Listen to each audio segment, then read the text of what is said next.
তাহলে এখানে একটি কথা আমি জানতে চাই, সন্তান সৃষ্টি হতে গেলে মাতা পিতার মিলনটা প্রয়োজন আছে। তাই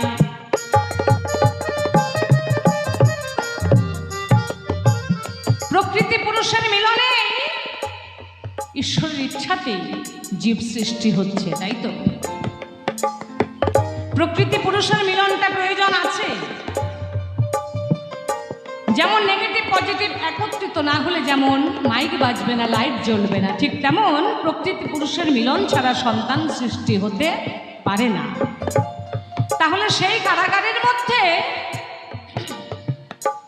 দৈবকী আর বসুদেবকে দুজনকে যে দুই কারাগারে বন্দি করে রাখলেন, হাতে পায়ে শিকলের বেড়ি দিয়ে রাখলেন, বুকের উপর আবার পাথর চাপা দিয়ে রেখেছিলেন, দ্বারে আবার পাহারাদারও ছিল।